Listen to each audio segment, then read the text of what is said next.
반갑습니다. 송관종입니다.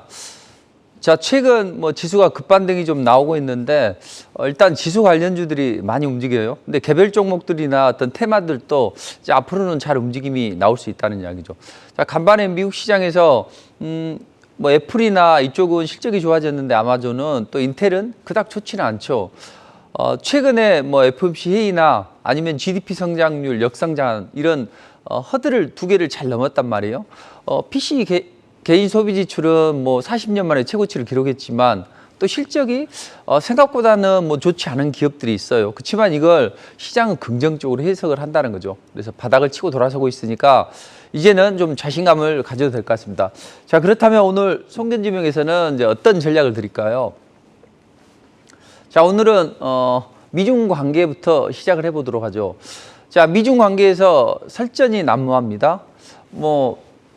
바이든이 일단 대만은 놔둬라, 왜 자꾸 대만을 건드리니 이렇게 했더니 시진핑은 야, 불장난하면 다 그 불에 타 죽는다 이렇게 설전을 펼치고 있는데 과연 미중 관계는 이렇게 정말 안 좋을까요? 자, 거친 말을 쏟아내고 있는데 제가 보기에는 미중 간의 이변 합의 가능성이 있다. 실제로 언론이나 기타 알려진 거 보면 정말로 지금 설전을 하고 막말하고 있잖아요. 근데 이면에는 합의 가능성이 있다. 왜냐하면 일단 낸시 펠로시가 대만 방문 계획을 발표하면서부터 약간 미중 간의 관계는 악화됐다는 이야기죠. 그래서 대만 놔둬라, 대만 건드리기만 하면 불에 타 죽는다 이런 이야기를 하고 있는데 과연 이게 정말 그런지 아니면 바이든이나 시진핑이 재선임 또는 중간 선거를 앞두고 뭔가 전략적으로 그러는지를 잘 살펴봐야 됩니다. 자, 바이든은 11월 달에 중간 선거가 있죠. 자, 현 정부의 무덤이에요. 중간 선거는 3번밖에 역대로 성공하지를 못했다고요. 그래서 지금 바이든은 3연 초과입니다. 자, 시진핑도 10월 달에 20차 장대회를 진행을 하는데 3년임이 가능할 것 같아요. 다만 코로나 오미크론 변이가 확산이 되면 또 어떻게 될지 모른다고요. 그래서 변수는 있다. 이렇게 보시면 되겠습니다. 자, 지금 미국에서는 인플레이션은 몸살을 앓고 있고 또 경기 침체 우려감도 제기가 되고 있습니다. 중국은 3전임이 유력하지만 막판 변수가 된다는 이야기죠. 근데 이 미중 간에 충돌하는 게 다른 부분이 아니에요. 기후변화나 국제보건 또는 이런 부분은 협력을 하는데 우리가 대만 문제에 대해서만큼은 도저히 참을 수 없다, 이제 이런 입장이잖아요. 근데 제가 보기에는 이 양국 모두 대만 문제를 긴장감은 고조시키지 않고 이걸 잘 조절하려고 하는 그런 움직임입니다. 자, 최근에 미국 행보를 보면 대중 압박 전략을 계속 이어가고 있습니다. 중국이 싫어하는 이 반도체 지원법 처리를 했죠. 그래서 우리나라에 공장 지어라 이거죠. TSMC나 삼성전자 우리 공장에 지으면 우리가 25%까지 세액을 공제해 줄게. 그럼 쟤네들이 와가지고 10만 개 정도 일자리를 창출하지 않냐. 우리 경제에도 도움이 된다. 이런 이야기를 하고 있습니다. 그리고 어느 한 국가만 안 되기 때문에 미국, 일본, 또 한국 이런 대만 이런 반도체 국가들이 적극적으로 참여를 했다. 근데 최근에 보면 TSMC를 미국으로 이전을 하고 또 삼성전자도 반도체 공장을 설립을 하고 이렇게 하는데 일본과 같이 2나노 공정을 공동 연구 개발하고 있다는 거죠. 이건 어떻게 될지 모르기 때문에 보험용으로 지금 들어놓은 것 같아요. 그래서 이런 여러 가지 것과 더불어서 중국에 있는 중국의 기업들 우리 미국에서 상장 폐지한다 이런 이야기를 하면서 스위스로 옮겨가는 그런 움직임이 나오고 있는데 자, 과연 왜 갑자기 대중국 압박 전략을 이어갈까요? 바로 공화당 때문인 것 같아요. 자, 공화당이 중국에 비축을 판매하는 것은 안 될 일 아니냐, 우리가 조사를 추진해 봐야 된다 이런 이야기를 하고 있습니다. 실제로 바이든 행정부가 국제유가가 치솟고 있기 때문에 이제 전략 비축유를 방출했단 말이에요. 전략 비축유를 방출했는데 최근에 계산을 해보니까 600만 배럴 정도 중국 공산당 기업에 팔았다는 이야기죠. 미국 에너지부가 이야기를 했어요. 자, 유니팩 아메리카에 작년부터 시작을 해서 7월까지 590만 배럴 정도로 판매를 했습니다. 주로 판매한 회사가 어디냐면 이 시노팩의 자회사입니다. 그래서 시노팩의 자회사 유니팩 아메리카에 좀 팔았다. 그렇다면 이 시노팩이라는 기업은 익히 들어보셔서 아시겠지만 이 바이든의 아들 헌터 바이든 이게 BHR 파트너스를 통해서 2014년도에 뭐 1조 9천억을 투자를 했던 그런 기업이죠. 쉽게 말해서 바이든의 아들이 투자했던 회사가 미국이 전략 비추기를 많이 받았다. 이렇게 이야기를 했다는 이야기죠. 물론 헌터 바이든이 이걸 최근에 뭐 2021년도 11월 달에 지분 매각을 했습니다. 근데 지난 6월 달에도 보면 주주로 등록이 되어 있다는 거죠. 그래서 공화당에서는 이제 중간 선거를 앞두고 흠집내기를 진행하는 것 같습니다. 실제로 그게 흠집내기든 아니든 이 문제 때문에 지금 미국은 대중국 압박 전략을 강하게 지금 펼치고 있습니다. 근데 그도 그럴 것이 민주당 측에서는 가장 높은 입찰가로 정당하게 계약한 거 아니냐 이렇게 이야기를 하고 있는 것이고 공화당 쪽에서는 야 구매자보다는 그래도 $2 낮게 해줬냐 뭔가 커넥션이 있지 않냐 이렇게 이야기를 하는 거죠. 그래서 텍사스나 루지애나주 지하의 소금 동굴에 있는 전략 비추기가 이것 때문에 한 3분의 1은 줄었다는 이야기죠. 실제로. 자, 이렇게 대중국 압박 전략을 펼치고 있는데 공화당 쪽에서 지금 이 문제를 거론하고 있습니다. 그리고 중국도 보면 상당히 좀 경제가 불안합니다. 아시아 최고 여성 부호인데 양우이엔인데 이 사람의 어떤 재산이 3분의 1 토막이 났어요. 왜요? 제로 코로나 정책 펼치면서 통제를 하고 그로 인해서 경기가 침체됐죠.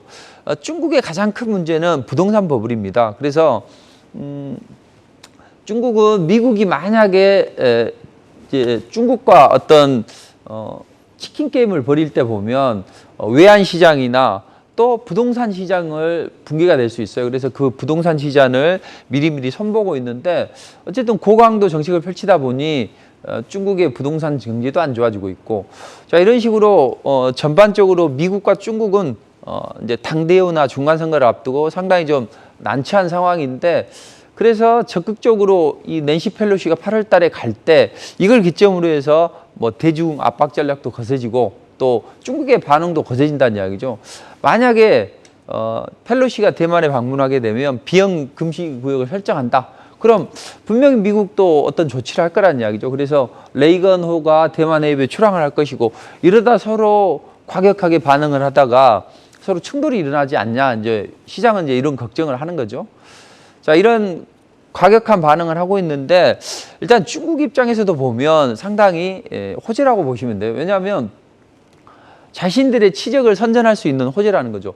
봐라, 미중 간의 관계에 있어서 우리는 항상 미국이 먼저 바이든이 뭐 화상 통화를 하다든지 만나자고 한다든지 이렇게 이야기를 한다는 이야기죠. 그래서 주도권은 우리가 주고 있다. 그리고 미국이 먼저 회담 요청을 했는데 우리가 강하게 뭐 반대를 했다든지 이런 식으로 이야기를 할 수 있다는 이야기죠. 그래서 사실 뭐 펠로시가 중국을 방문하는 것은 아니 대만을 방문하는 것은 하나의 중국을 깨는 수준은 아니에요. 다만 제가 보기에는 이게 현재로서는 뭐 설전이 난무하고 있지만 이면에는 뭔가 합의가 진행이 되고 있지 않나. 이면 합의가 진행이 됐다. 이렇게 보여지는 겁니다. 그래서 최근에 이제 펠로시가 지난번에 대만 방문한다고 했다가 방문을 못했죠. 왜 방문을 못했습니까? 분명히 간다고 했는데 하루 이틀 전에 코로나가 걸렸어요. 이렇게 이야기를 하는 거죠. 자, 혹시라도 이번에도 그런 사태가 벌어질 수 있으니 공화당 폼페이오가 야 그러면 코로나 때문에 못 간다고 핑계대지 말고 이번에 내가 같이 가겠다 이런 입장을 보였다는 이야기죠.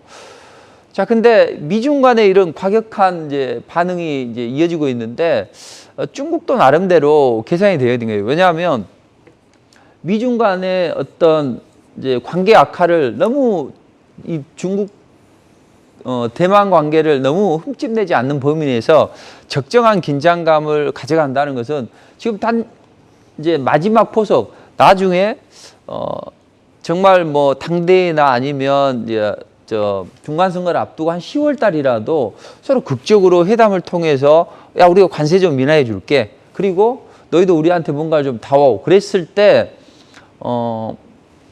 좋은 어떤 이슈가 있는 거죠. 자, 최근에 중국에서 이제 항상 이야기를 하는 게 이겁니다. 시정 리스트를 요구를 하고 있어요. 지난번에 작년 7월 달에 앤디 셔먼이 중국을 방문할 때 시정 리스트를 했어요. 그 안에 조지 소로스가 반 시진핑 연대하고 협력을 해서 우리를 좀 지금 시진핑 정부를 좀 몰아내려고 한다. 이런 입장이죠. 근데 토니 블링컨이 G20 재무장관 회의 때 이 왕위를 만났을 때도 이런 움직임이 나왔다는 거죠. 그러니까 지금 미국은 상당히 좀 인플레이션을 통제를 하고 뭔가 치적이 있어야 되잖아요. 자, 그래서 중국 문제, 대만 문제를 이제 걸고 있는데 중국 입장에서도 보면 맞아, 지금 3년이면 될 것 같은데 혹시라도 코로나가 변수가 될 수 있고 그게 변수가 되면 조지 소로스나 이런 반 시진핑 연대 한 걸 끊어낼 수 있다 이런 거죠. 그래서 조지 소로스도 최근에 내가 중국 투자한 게 최악의 실수였다 이런 이야기를 하고 있죠. 그러니까 우리는 그냥 조지 소로스가 중국이 좋아서 투자를 했다고 생각을 하지만 다 이런 계산이 깔려 있고 이런 겁니다. 자, 여기 상황에서 이제 미국 입장에서 보면 저걸 어떻게든 좀 완화를 시켜줘야 되는데 또 미국 입장에서 보면 가만히 보면 최근에 어떤 충돌을 좀 회피하려고 하는 경향이 있어요. 우크라이나 사태도 보시면 무기는 지원해 줍니다. 그러나 직접 참여나 직접 무기를 지원해 줘서 러시아가 좀 발악을 하는 것을 좀 제어를 하려고 하는 그런 움직임입니다. 그렇다면 미국은 중국이 강하게 가면 좀 충돌을 피하려고 하는 그런 성향이 있어요. 그래서 여러 가지를 좀 중국이 원한 걸 해줄 수 있다. 그리고 민주당에서 반중 대열이 있을 거 아니에요. 여기서 우리 지나치게 중국 건드리게 되면 어려우니 좀 적당히 하자. 이제 이런 공감대가 형성이 될 거라는 거죠. 그래서 과거에 우리 한국전이나 베트남전을 보면 미국보다는 중국이 마음을 먹으면 일단 그 중국의 의지대로 군사적인 충돌이 야기가 된다는 거죠. 그래서 만약에 지금 이제 낸시 펠로시가 방문할지 않을지를 한번 두고 보자고요. 그건 우리가 결정할 수 있는 게 아니지만 다만 대만이 일단은 그걸 결정할 것 같아요. 뭐 중국이나 미국보다는 만약에 중국이 어떤 정말로 이 펠로시가 방문을 했을 때에 군사적인 긴장감이 고조가 되면 그때는 야, 우리 제발 이번은 방문하지 마 이렇게 이야기를 할 거겠죠. 그렇지만 크게 문제가 없다면 이번 기회에 한번 방문해서 또 여러 가지 또 이야기를 나눠보는 게 좋지 않을까 이렇게 이야기를 하겠죠. 자, 그렇다면 낸시 펠로시가 이제 방문이 결정되면 당장 이제 약간 쇼는 좀 필요하겠죠. 제가 보기에는 이때 트럼프도 마찬가지고 항상 정치적으로 보면 어떤 중요한 이벤트가 있을 때 극적 합의가 이루어지는 거죠. 그 전에는 어떻게 됩니까? 긴장감이 아주 증폭이 돼야 되겠죠. 자, 우리도 지난 돌이켜보면 원전, 탈원전 정책도 폐기가 됐었죠. 바로 선거 전에. 그리고 트럼프도 보면 마지막 그 대선 전에 뭐 미중 간의 관계가 회복이 됐잖아요. 이번 바이든 정부도 마찬가지라는 이야기죠. 그러니까 지금은 긴장감을 증폭시키는 그런 시기고 9월 말이나 10월 초 정도가 되면 중국도 좋고 미국도 좋고 이런 이제 관계가 설정이 될 수 있다는 이야기죠. 중국도 뭐 시진핑 반 시진핑 대열에 합류하는 조지 소로스나 아니면 기타 중국 공산가들을 좀 몰아내면서 지금 연임을 하고 또 미국도 중간 선거에서 뭔가 좋은 움직임을 만들어 볼 수 있고 자 이런 식으로 전개가 될 것 같습니다. 자 그렇다면 이제 최근의 시장의 흐름을 보자고요. 최근의 시장은 정말 좀 애매하게 움직입니다. 왜냐하면 거래도 많고 테마가 강력하게 이제 형성이 되는 쪽도 이제 잘 어쩌다가 올라가긴 해요. 그렇지만 대부분의 종목들이 보면 낙폭 과대 상태에 있는 종목들이 많이 올라간다. 그러니까 쭉 하락을 해서 21선이 좀 돌아서고 여기서부터 반등이 한 번씩 나와요. 근데 대부분 이런 종목들은 거래가 거의 없잖아요. 그러니까 주로 이런 쪽에 관련된 섹터나 테마를 이제 공략해 주는 것이 좋은데 히토류 관련주들도 그런 식으로 움직임이 나온다는 거죠. 그러니까 어차피 지금은 긴장감을 증폭시키는 시기이기 때문에 많이 빠졌던 이런 히토류 관련주들은 바닥에서 매수를 해놓는다면 한 번, 두 번 슈팅이 나올 거예요. 그러면 한 번, 두 번 슈팅이 나왔을 때 그때를 이용해서 또 차익 실현을 진행하고 이런 식의 움직임이 좋다는 이야기죠. 지금 중국의 히토류 매장량이 거의 한 37%인데 뭐 콩고 공화국이나 모쏠한 나라들에게 이제 1:1를 지어줬단 말이에요. 그리고 1:1를 지어주고 야 우리가 다리 건설해 줄게, 땡 건설해 줄게 해서 못 갚으면 너희 가지고 있는 히토리로 갚아. 이렇게 해가지고 전 세계 한 90%를 장악을 하고 있습니다.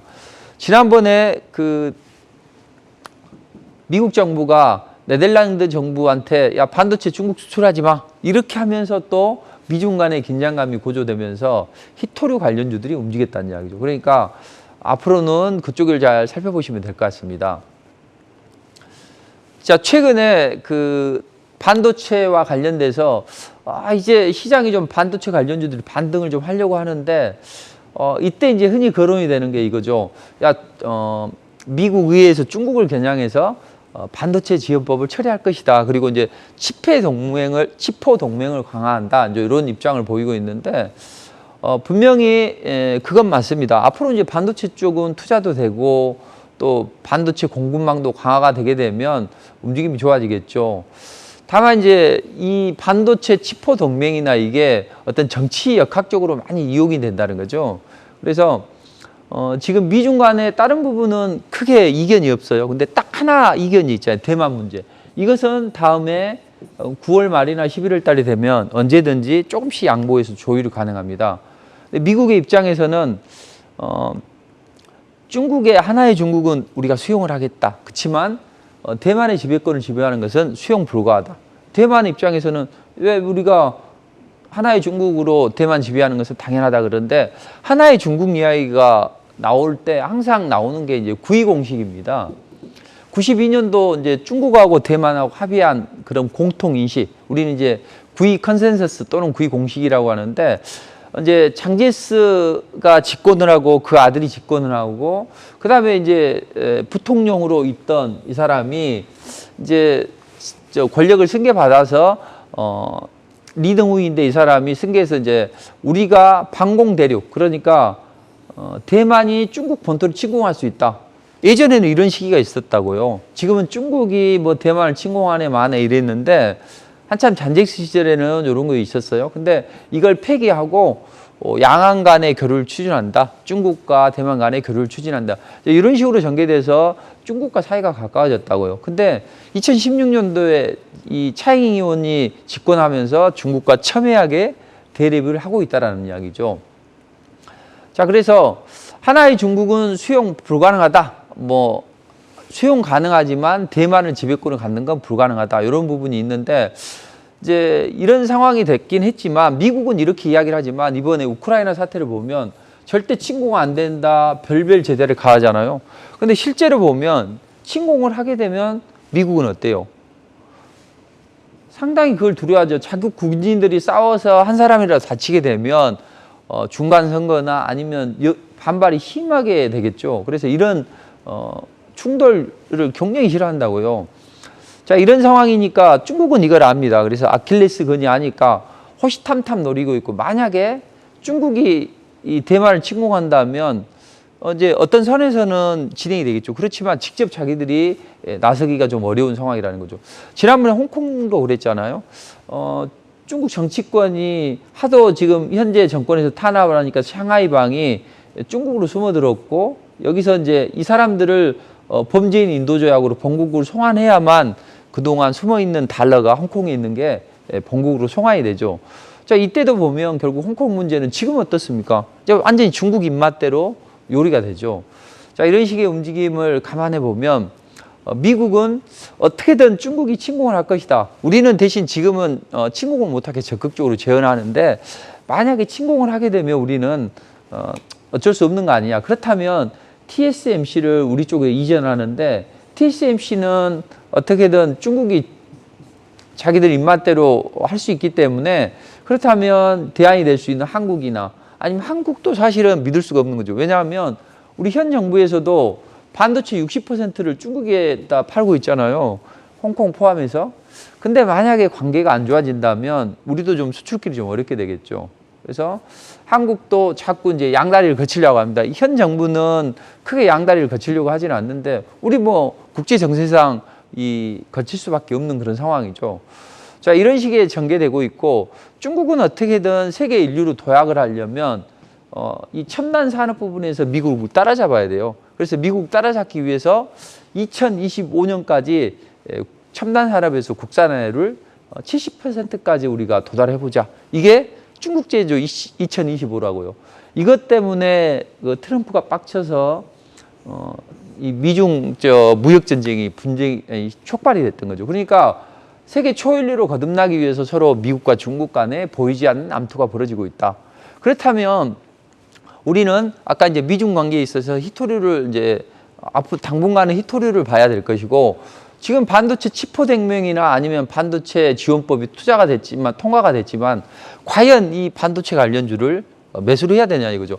일각에서는 뭐 삼성전자 좀 올라가니까 야 봐라, 삼성이 가장 최대 수혜주지 않냐 이런 이야기를 하고 있는 거죠.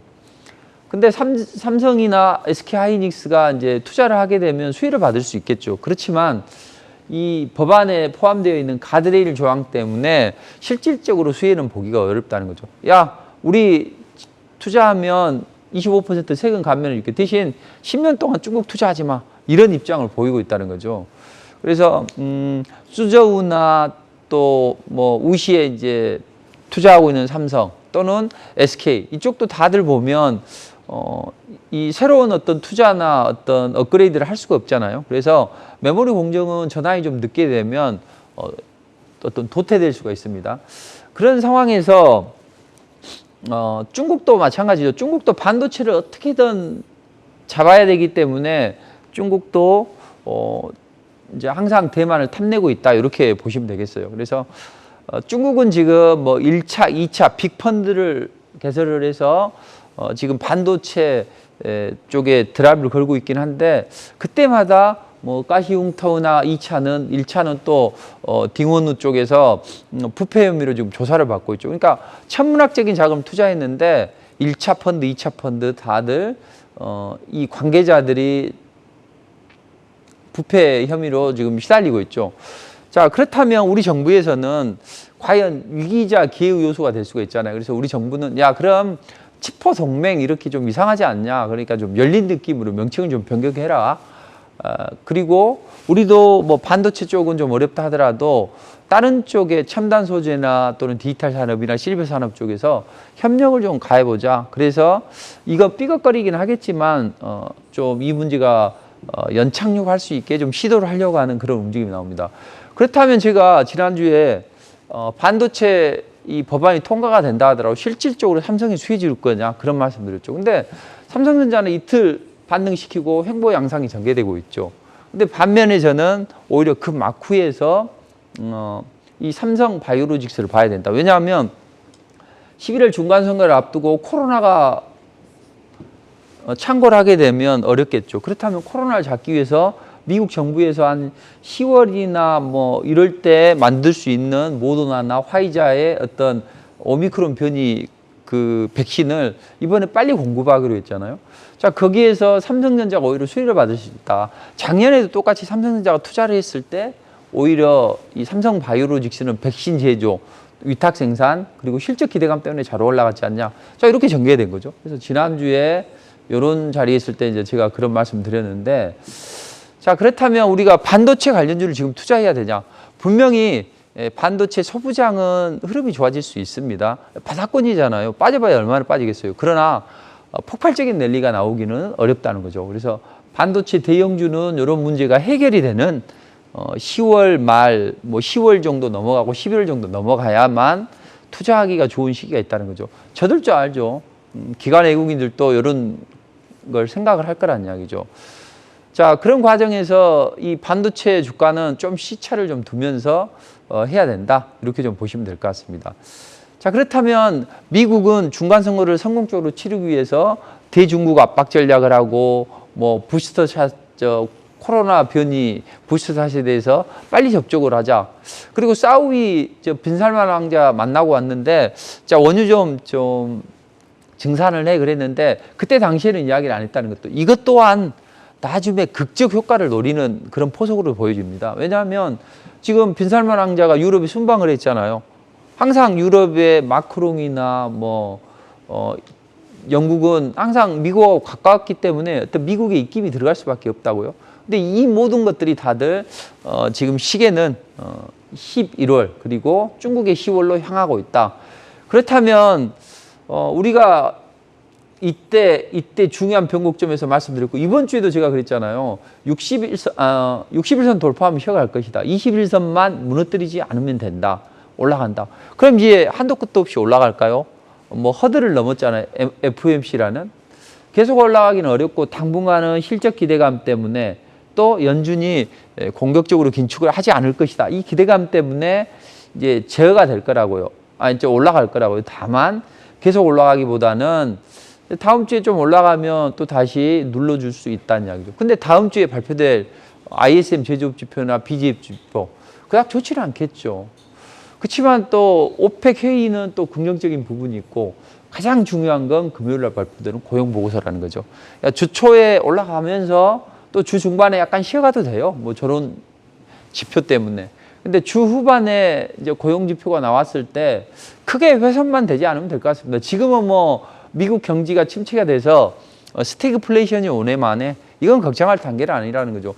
그건 실제로 그럴 수도 있고 실제로 그렇지 않을 수도 있습니다. 이건 이제 지나봐야 알잖아요. 근데 중요한 건 미 정부에서는 앨런이나 뭐 파월을 앞세워서 금리를 많이 올렸잖아요. 제가 그랬잖아요. 11월 중간 선거의 시기가 맞춰져 있다. 그래서 초반에 적극적으로 이 금리를 올려서 인플레를 좀 잡으려고 하는 것이고 또 여기에서 나빠지면 앨런이 나타나서 미국 경기 괜찮아요. 이렇게 이야기를 하는 거죠. 지금은 약간 경제가 정치공학적으로 많이 움직이고 있다. 이렇게 보시면 되고 그럼 우리는 어떨 거냐 그죠. 미국보다는 좀 약합니다. 근데 60일선은 일단 돌파를 시도를 하겠죠. 다만 우리는 최근에 이 반등이 실제로 실적이 좋아져서 그랬냐 이거죠. 실적이 좋아지기보다는 어떤 글로벌 긴축 강도가 약화됐다. 그러니 우리가 이렇게 패닉셀을 할 필요 없겠다. 이런 공감대가 형성이 됐죠. 그러면서 최근에 달러도 좀 약세 기조를 이어갔죠. 22에서 통화 정책을 강하게 펼쳤기 때문에.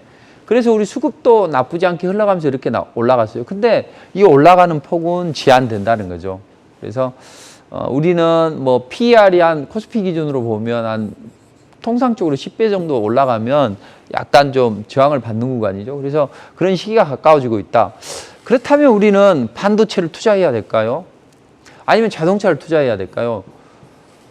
저는 그런 쪽보다는 지금 코스닥에서 아직 폭발적인 랠리가 안 나왔지만 앞으로 지수를 견인하게 되려면 결국에는 2차 전지가 올라가야 된다고요. 최근에 이제 2차 전지가 쉬어 올라가는 동안에 무엇으로 지수 방어를 했습니까? 셀트리온 헬스케어나 이런 바이오로 방어를 했잖아요. 근데 이건 지수 방어용이고 다음에 되면 이제 본격적으로 2차 전지가 올라가야 되는데 자 지난 금요일도 포스코 케미칼이 GM에 뭐 13조 원 양극재 공급한다 이러면서 튀어 올라갔다. 그러니까 뭐 LNF 에코프로 코스모그룹 포스코 케미칼 이런 식으로 순환 랠리가 나오면서 이슈가 있을 때마다 움직인다는 거죠. 근데 제가 보기에는 2차 전지는 여러분들이 투자하시기에는 중소형주. 중소형주라고 해서 사이즈가 적은 건 아니잖아요.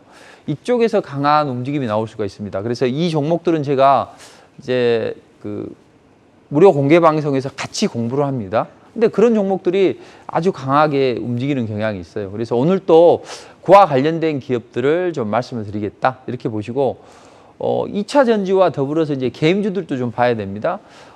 게임주들이 하반기에 신작 게임이 본문을 이루고 있어요. 그동안 너무 많이 빠졌잖아요. 그래서 앞으로는 저평가 메리트가 있어서 움직임이 한번 나올 수 있다. 최근에 외국인들이 좀 매수를 좀 하고 있습니다. 그래서 외국인들이 좀 적극적으로 좀 매수를 하고 있는데 뭐 넷마블이나 또는 넥슨 이런 쪽에서는 이제 하반기 출시할 수 있는 그런 게임이 흥행 기대감이 있다고 지금 이제 점쳐지면서 이쪽에 좀 하고 있는데 일부 종목은 좋지 않아요. 그러나 일부 종목은 좋고 저는 근데 사실 이제 대형주를 하면 안정적으로 재미는 있습니다. 근데 우리가 뭐 삼성전자 투자해서 정말 재미를 보려고 주식을 하지 않을 거예요. 대부분의 투자자들은. 이거보다는 신작 게임이 이제 기대감이 있는 그런 중형주, 약간 사이즈가 적은 종목들 또는 요즘에는 새내기주들의 움직임이 좋다고요. 그래서 새내기주 관련주들을 좀 잘 보시면 될 것 같습니다. 자, 최근에 시장이 안 좋아졌습니다. 그러면서 IPO 시장에서 흥행 참패가 이루어지고 있어요. 요즘 시장 안 좋은데 누가 이쪽에 참석하려고 하겠어요. 그래서 흥행 참패를 기록하고 있는데 오히려 이런 사태가 벌어지면서 공모가가 기름기가 쫙 뺐죠. 그런 기업들이 많아요. 근데 보통 신흥기주들은 이제 항상 버블이 끼기 마련이라고요. 왜냐하면 우리가 맞선 보러 갈 때 어때요? 한껏 뭐 연지곤지 바르고 또 멋있게 양복도 입고 넥타이 매고 이렇게 해서 나가잖아요. 근데 막 이 새내기들도 그렇게 해서 상장을 할 거라고요. 근데 최근에 IPO 시장이 부진하면서 오히려 이제 이게 더 호재로 작용할 수 있다는 거죠. 저 코로나 시대에 여성분들이 그냥 스트레스도 많이 받고 해서 그냥 몸매 신경 안 쓰고 얼굴 신경 안 쓰고 많이 먹는다는 이야기죠. 그러니까 약간 좀 사이즈가 커지는 여성분이 많을 거 아니에요. 그래서 제가 여성 사이즈 0에서 9까지 해서 이런 것들이 이제 코로나가 잡히면 움직일 수 있다 그랬는데 이게 바로 공구음원이라고요. 근데 저는 이제 리포트를 통해서 공구음을 제시를 해드렸는데 상장 초기에 제시를 했는데 성장성이 담보가 되니까 이게 한 뭐 15배 정도 상승을 했었죠. 최근에 보면 이제 그런 기업들이 많이 있죠. 그래서 이런 기업도 보면 모아 데이터도 보면 성장성이 담보가 되면서 IPO 때는 흥행에 별로 실패했지만 움직임이 좋다는 이야기죠. 그럼 앞으로 이 새내기주들이나 또는 이런 종목들 중에서 실적이 뒷받침되는 종목들, 청담글로벌은 뭐 필러나 보톡스 유통하면서 실적이 엄청 좋아질 것이다. 이런 기대감이 있죠. 그리고 현금성 자산을 많이 가지고 있는 기업들이 움직임이 좋다는 이야기요. 에이프릴리 바이오 같은 경우에는 560억 정도 됐잖아요. 그래서 이런 종목들이 한 번씩 툭툭 튀어오릅니다. 저도 이런 시장의 흐름을 읽고 이제 리포트를 통해서 뭐 루닛이라는 종목이 이게 보니까 현금성 자산도 많고 실적도 좋아질 거야. 그래서 이번 주에 제시를 해드렸는데 뭐 강한 상승이 좀 나오던데 자 이런 식으로 실적이나 아니면 현금성 자산이 많은 기업들 이런 기업들이 강한 움직임이 나온다는 거죠. 그렇다면 여러분들은 앞으로 흥행에 참피한 새내기들이나 또는 스펙주들도 강세를 보일 수가 있습니다. 직접 IPO 시장이 침체되어 있으니까 직접 IPO를 하는 것보다는 이미 상장해 있는 스펙을 등에 태워서 이렇게 올라가는 거죠.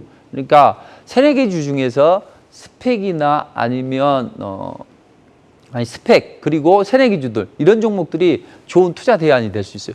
이런 종목들은 올라가면 한번 폭발적으로 올라갑니다. 저도 예전에 삼성 스펙 얼마 전에 사오나 이런 스펙주들을 제시해드렸는데 이게 단기간에 보니까 막 90% 이상 한 3일 만에도 그렇게 올라가더라고요. 그러니까 이쪽을 잘 보시면 좋을 것 같습니다.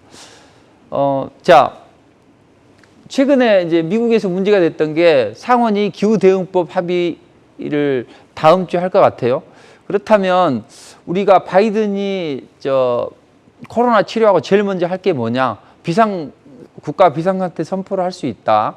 그렇다면 우리는 일회용 플라스틱 관련주들이 움직일 수 있다 해서 제가 대림 비온코를 제시를 해드렸죠. 여기서는 종목을 이야기할 수 없어서 대림 비온코를 제시해드렸는데 그 종목이 강한 움직임이 나왔었죠. 그래서 지금 튀어오른다는 이야기죠. 자, 이것처럼 항상 시장을 앞서 나가야 됩니다. 그러니까 시장 안 좋을 때 월요일 날 이럴 때 눌러줄 때 대림 비온코 같은 경우에는 같이 공부를 했잖아요. 그래서 강하게 치고 올라갔죠. 그리고 우크라이나 재건주로 이제 만약에 재건이 되게 되면 모듈러 주택을 지어야 한다. 그래서 제가 이제 수요주로 몇 종목을 이제 같이 공부를 했단 말이에요. 근데 SY는 조금 좀 덜 움직이는데 현대 에너지 솔루션 같은 경우에는 어때요? 급등이 나왔죠. 그래서 저는 리포트를 통해서 이제 그래도 가장 안정적인 게 현대 일렉트릭이네. 왜냐하면 원전주도 엮여 있는 종목이니까. 그래서 이제 이번 주에 제시를 해드렸는데 항상 어떤 테마가 움직일 때 보면 한 테마가 아니라 복합되는 복합 테마. 이 현대 에너지 솔루션은 그런 쪽도 있지만 모듈러 주택 쪽도 있지만 태양광 모멘텀도 있잖아요. 현대 일렉트릭 같은 경우는 모듈러 주택도 있고 원전에 대한 기대감도 있고 그러니까 이런 복합된 테마나 시장이 아직은 안 움직일 때 장마 때 스마트 그리드나 원전 관련주를 사야죠. 그래서 이번에 폭염이 오게 되면 지구권이 펄펄 끓고 있는데 이 스마트 그리드나 아니면 원전 관련주들의 움직임이 아주 좋아질 수 있다. 이제 이렇게 보시면 되겠습니다. 지금 뭐 포르투갈도 46도를 지금 넘나들고 있고, 그래서 다음 주에는 이제 그동안 장마 때 이 스마트 그리드나 원전 관련들이 살짝 올라갔단 말이에요. 그리고 이번 태풍이 온다고 하죠. 근데 태풍은 우리를 비껴나갈 것 같고 또 영향은 주말에 오니까 크게 미미한다는 이야기죠. 그렇다면 이제 앞으로는 전 세계가 이제 뒤클 수 있다. 근데 지금 러시아는 우크라이나가 미국의 어떤 지원받은 이 무기를 가지고 적극적으로 공략을 해서 우리가 몰릴 수 있으니까 뒤통수를 때린다 하면서 키우를 노리고 있다는 이야기죠. 그러면서 하는 일이 노드스트림 1. 지난번에 터빈 고쳤는데 이번엔 다른 쪽이 안 좋아해서 2개 중에 1개를 지금 가동을 중단했습니다. 그래서 예비 전력이 20% 떨어지고 있어요. 왜 그랬어요? 미국이 독일에 F-35 전투기를 했죠. 이건 핵을 탑재할 수 있는 스텔스기라고요. 그러니까 이쪽에 독일이 이렇게 하니까 러시아 쪽에서는 적극적으로 이쪽을 진행을 하고 있습니다. 자, 그래서 EU와 러시아와 관계는 안 좋아진다. 그런 상황이라면 특히 원전이 부각이 될 수 있다는 거죠. 특히나 원전은 8월 달 중순에 이집트 엘다바 원전을 이제 4기를 수주를 하게 되는데 그동안 러시아 우크라이나 사태 때문에 안 됐어요. 로사톰 자회사거든요. 1차 측을 수주한 게. 근데 이 회사는 제재 대상에 포함이 안 됐다 이거죠. 그렇다면 2차 개통에서 우리가 수주를 했는데 8월 중순에 이게 뜨면 여기에서 이제 진행을 하는데 8월 중순에 뜨면 한번 원전주들이 강하게 움직일 수 있다 이렇게 보시고 13년 만에 수조 원대 수출 계약이 성사되는 그런 상황입니다. 그리고 한국원자로안전기술원도 사우디 쪽에 연구용 원자로를 좀 사업자에 선정이 됐죠. 자, 이런 식으로 원자력 쪽은 이것뿐만 아니라 또 이 7, 8월 달에 폭염이 오면 지금 예비율이 5.4%에 그칠 것이다. 10% 이내면 상당히 원려운 상황이거든요. 그래서 이렇게 됐을 때는 순환 정전 카드를 꺼내드려야 되는 거 아니냐 이런 식으로 이야기가 나온다고요. 그래서 원전이 어떤 구원투수로 조기 동판할 수 있고 우리는 원전 관련주들을 좋아야 된다. 그래서 여러 종목들이 있습니다. 근데 최근에는 제가 BHI나 뭐 이런 종목들을 제시해 드렸는데 이제 같이 공부를 했는데 이제는 판도가 바뀌고 있어요. 그래서 원전주에서 가장 안정되면서 가장 강하게 치고 올라갈 수 있는 그리고 스마트 그리드 중에서 가장 강하게 치고 올라갈 수 있는 쪽을 제가 오늘 제시를 해드리도록 하겠습니다. 자, 정리를 해보면 상승 초기 조용한 종목들을 매수를 해서 또 주가 급등하면 팔아야 되겠죠. 밀짚 모자는 겨울에 사야 됩니다. 그 전략을 드리도록 하고 다음 주에 이제 강력한 어떤 큰 테마가 형성이 될 텐데 그쪽에서 움직일 수 있는 테마를 같이 공부해 보도록 하죠. 그래서 급등주를 이제 제가 상승 초기 걸 발굴을 잘 하는데 오늘은 상승 초기의 급등주를 잘 발굴할 수 있는 그런 어떤 기법 강의도 제가 1시간 정도 해드리겠습니다. 그래서 1시간 내에 주식 초보도 주식 고수가 될 수 있는 그런 비법 강의를 해드리도록 할 테니까 반드시 참석하십시오. 그리고 거기 참석하신 분들 선정을 해서 무료로 체험할 수 있는 권한도 드리고 또 다른 선물도 드릴 테니까 꼭 참여하셔서 다음 주 펼쳐질 급등 랠리를 한번 맛보시면 좋을 듯 합니다.